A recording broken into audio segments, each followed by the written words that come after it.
अस्सलाम वालेकुम दोस्तों, वीकेंड का दिन है और मार्केट थोड़ी साइलेंट हमें दिख रही है। वॉल्यूम कम दिख रहा है जो कि एक्सपेक्टेड होता है। वीकेंड्स के ऊपर आप जानते हैं कि जो बड़े ट्रेडर्स हैं, इन्वेस्टर्स हैं, नॉर्मली ट्रेड नहीं करते हैं। तो मार्केट एज एक्सपेक्टेड यहाँ पे थोड़ी सी हमें साइलेंट दिख रही है, बट बहुत कुछ इंपॉर्टेंट चेंजिंग्स चार्ट के ऊपर हुई हैं, वो मैं आपके सामने रखूँगा ताकि आप लोग अपने रिस्क वगैरह जो है लाजमी मैनेज करो अगर आप लोगों ने यहाँ पे कोई पोजीशंस ओपन की हुई हैं, क्योंकि ये चीज़ जो है ना काफ़ी इंपॉर्टेंट है चार्ट पे जो अभी दिख रही है।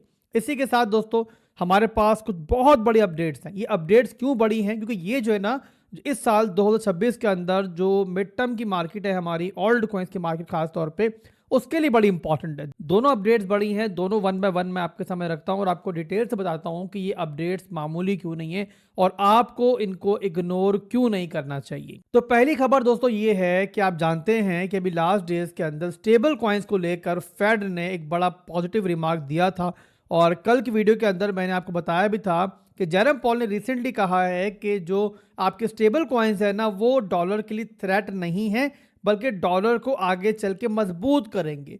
तो एक बहुत बड़ा पॉजिटिव रिमार्क था।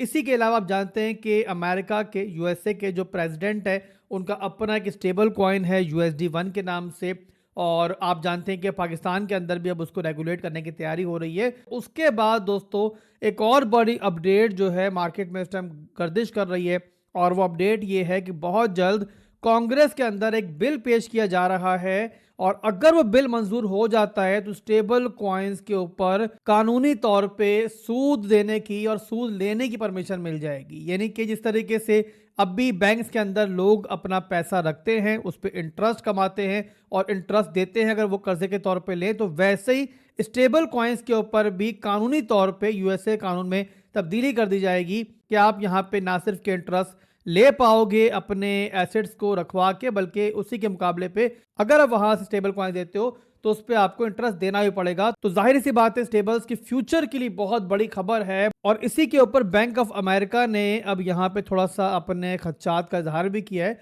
और उन्होंने वार्न किया है कि अगर ये हो जाता है, ये बिल पास हो जाता है तो $6 ट्रिलियन जो है वो यहाँ पे बैंक से निकल के स्टेबल्स में कन्वर्ट हो सकते हैं। उसका रीजन ये है, इनका कहना ये है कि स्टेबल्स के ऊपर जो इंटरेस्ट है वो बैंक्स के मुकाबले में कहीं ज्यादा मिल सकता है।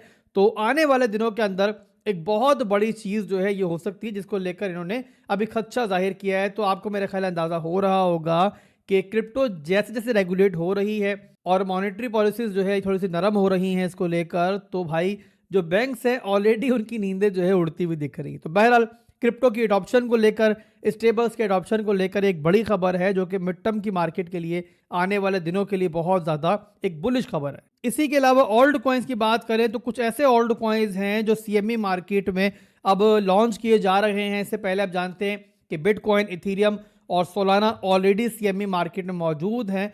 अब यहाँ पे दोस्तों जो नए कॉइन्स लॉन्च किए जा रहे हैं उनमें कार्डानो है, चिल लिंक है और स्टेलर है। अब यहाँ पे दोस्तों एडा, लिंक और XLM अगर यहाँ पे फ्यूचर्स के अंदर CME के अंदर ट्रेड करना शुरू कर देते हैं, जिसकी अनाउंसमेंट हो चुकी है कि होने जा रहा है, तो आप समझ सकते हो कि इन कॉइन्स के अंदर भी मनी जो है वो फ्लो कर सकती है और ओल्ड कॉइन्स की मार्केट स्टार्ट होती है। तो ये ऐसे ओल्ड कॉइन्स होंगे जो आपको थोड़ा सा हैरान कर सकते हैं। ऑलरेडी आप जानते हैं बड़े ओल्ड कॉइन्स हैं, तो यहाँ पे इनका भी CME मार्केट में लॉन्च होना ना सिर्फ के इन कॉइन्स के लिए बल्कि ओवरऑल ओल्ड कॉइन्स की मार्केट के लिए एक अच्छी खबर है। तो ये दोस्तों कुछ बड़ी अपडेट्स थी। इसी के साथ मैं यहाँ पे एक और चार्ट भी आपके सामने रखता हूँ जो कि ओल्ड कॉइन्स की मार्केट को लेकर थोड़े से जो आपके खदशात हैं, जो डर है, उसको कम करेगी और उसके बाद फिर जो है ना हम यहाँ पे शॉर्ट टर्म की आपको एनालिसिस भी देंगे, करंट सूरत हाल क्या चल रही है वो भी बताएंगे और लेवल टू लेवल ट्रेडिंग आप करते हो तो ज़रा उसमें आपको आसानी होगी। बहरहाल पहले मैं आपको ओल्ड कॉइन्स को लेकर मिड टर्म में 2026 के अंदर आने वाले महीनों के अंदर क्या होने जा रहा है, क्या हो सकता है,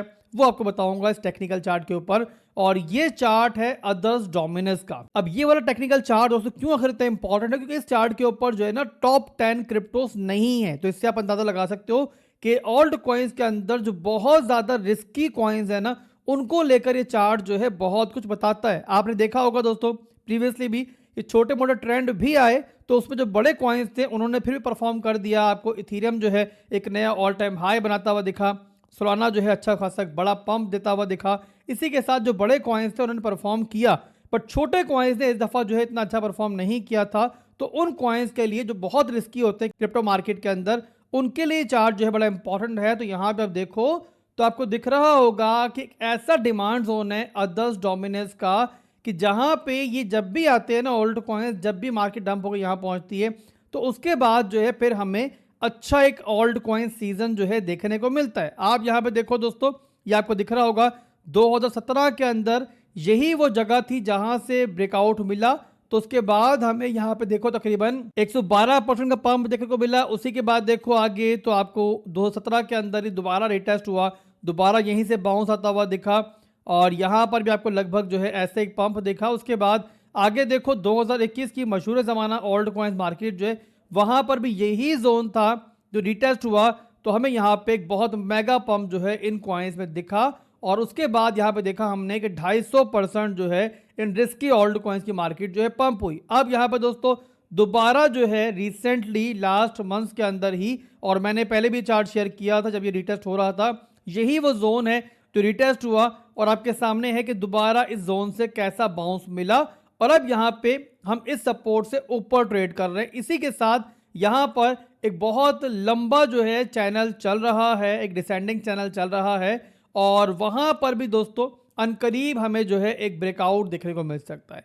अब ये बात दोस्तों याद रहे, ये मंथली चार्ट है, एक कैंडल एक महीने की है, तो इतना आपने समझना है कि मैं ये आजकल की बात नहीं कर रहा हूं, बट ये जरूर कह रहा हूं भाई कि आप लोगों को नाउम्मीद होने की जरूरत नहीं है और ओल्ड कॉइन्स की मार्केट जो है लोगों को जल्द हैरान कर सकती है। तो एक इंपॉर्टेंट चार्ट था जो मिड टर्म के सिनेरियो के लिए काफी इंपॉर्टेंट है। अब इसके बाद चलते हैं दोस्तों बिटकॉइन के चार्ट के ऊपर, आपको करंट सूरत हाल दिखाते हैं कि मौजूदा सूरत हाल क्या चल रही है ताकि शॉर्ट टर्म का सिनेरियो भी आपके जहन में रहे। आपको हमेशा अपने मैक्रो लेवल के एनालिसिस और इसके अलावा शॉर्ट टाइम फ्रेम के एनालिसिस जो है इनको बिल्कुल अलग रखना चाहिए। एनीवेज डेली टाइम फ्रेम का चार्ट मैंने ओपन कर लिया है और यहाँ पे सबसे पहले बता दूं कि आपको मैंने कल की वीडियो में बताया था कि डेली के अंदर वीकली के अंदर जो हमारा स्ट्रक्चर है फिलहाल भी लोअर लोज लोअर हाइस के अंदर ही है और इस लिहाज से जो मेजर रेजिस्टेंस था हमारा वो था हमारा तकरीबन यहाँ पे 1 लाख का एरिया। अगर आप बहुत ज़्यादा कंजर्वेटिव हो जाओ तो 98,400 से ही ये रेजिस्टेंस जो है स्टार्ट हो जाती है और लगभग यहाँ पे 1,07,000 तक जाती है। वीकली की ज़्यादा रेजिस्टेंस है तो बड़ी ही होगी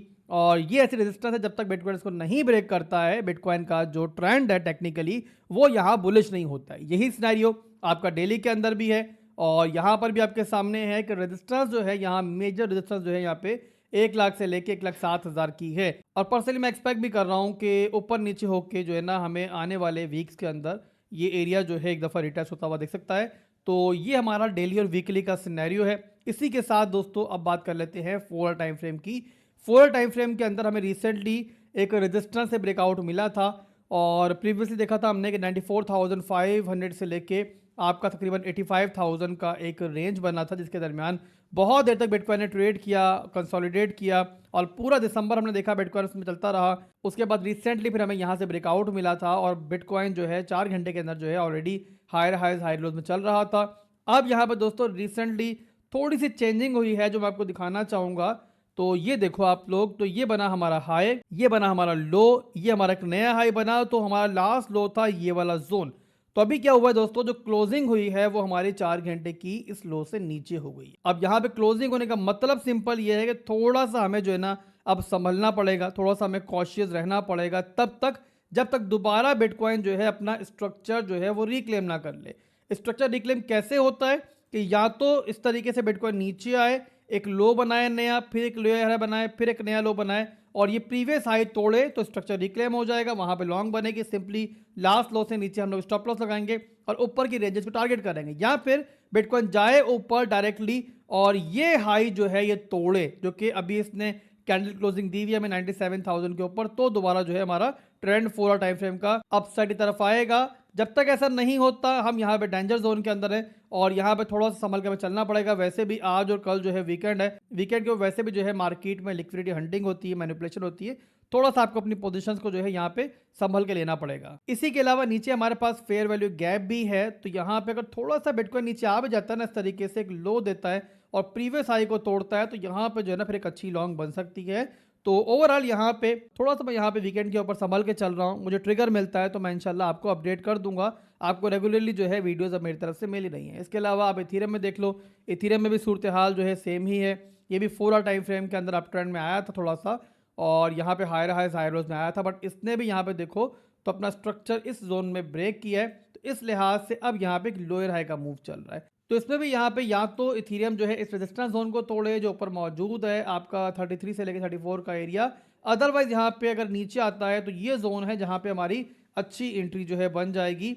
और यहाँ पे हमारा एक ट्रायंगल पैटर्न है उसका भी सपोर्ट जोन मौजूद है और इसके अलावा यहाँ पे फेयर वैल्यू गैप भी मौजूद है। तो चाहे यहाँ ना भी सही, अगर यहाँ पे थोड़ा सा ड्रॉप करके इस एरिया में fair value gap field out करके एक स्ट्रक्चर ब्रेक छोटा सा भी दे देना तो इसके अंदर भी एक अच्छी ट्रेड बन सकती है, जहाँ पे हम लोग तकरीबन जो है ना अपसाइड का मूव अगर देखें तो हमारे पास 5 से 6% का आ सकता है। तो नज़र रखी हुई मैंने बिटकॉइन के ऊपर भी, इथेरियम के ऊपर भी, और जाहिर है मैं प्रॉपर तरीके से देखभाल के ट्रेडर्स में लूंगा। लेवल टू लेवल ट्रेडिंग के अंदर हमें जो है ना बहुत ज़्यादा ऊपर की बहुत ज़्यादा नीचे की नहीं सोचनी होती है। जहाँ पे ट्रिगर मिले ट्रेड लेनी होती है, हिट एंड रन करना होता है, प्रॉफिट बुक करके साइड में बैठना होता है, जैसे कि हमने अभी रिसेंटली बिटकॉइन के अंदर किया है। और इसके अलावा अगर आप प्रीमियम में मौजूद हो, आप जानते हो कि बहुत सारे सेटअप जो है रिसेंटली हमने लिए हैं। जो लोग हमारे प्रीमियम मौजूद नहीं हैं उनको बता दूं, बड़ा आसान तरीका ज्वाइन करने का, बिल्कुल फ्री में ज्वाइन कर सकते हो। वीडियो के डिस्क्रिप्शन में आपको बिटगेट बिंगेक्स का रेफरल लिंक मिलेगा, दोनों में से किसी भी एक्सचेंज पे अकाउंट बनाओ, वहां पे डिपॉजिट कर लो और यूजर आईडी मेरे मॉड को सेंड करो। मेरा मॉड जो है आपको बिल्कुल फ्री में ऐड कर देगा और वहां पे हमारे लेवल टू लेवल सिग्नल्स जो हैं उनसे फ़ायदा उठा सकते हो। इसके अलावा काफ़ी स्विंग सेटअप्स हैं जो इन दिनों के दरमियान हमने दिए हैं और बहुत अच्छा प्रॉफिट जो है हमारे मेंबर्स ने बनाया है। तो अभी के लिए दोस्तों बस इतना ही था, फिर मिलते हैं इंशाल्लाह एक नई वीडियो के साथ बहुत जल्द। ट्राई करूंगा इसके बाद शाम तक आपको एक और वीडियो दूँ अगर मुझे टाइम मिले, और कुछ बहुत इंपॉर्टेंट चीज़ें हैं ओल्ड कॉइन्स के अंदर वो मैं डिस्कस करना चाहूँगा। तो वेट करिएगा मेरा, अगर आप कर सकते हैं, और फॉलो करते हैं भाई को अगर आपने फॉलो नहीं किया हुआ, सब्सक्राइब नहीं किया हुआ, और फीडबैक भी ज़रूर दीजिएगा कि आप क्या सोच रहे हो मार्केट के बारे में, कौन से ओल्ड कॉइन्स आप होल्ड कर रहे हो और क्या जानना चाहते हो अगर उन ओल्ड कॉइन्स के बारे में, तो भी लिखो। फिर मिलते हैं इंशाल्लाह। अल्लाह हाफिज़।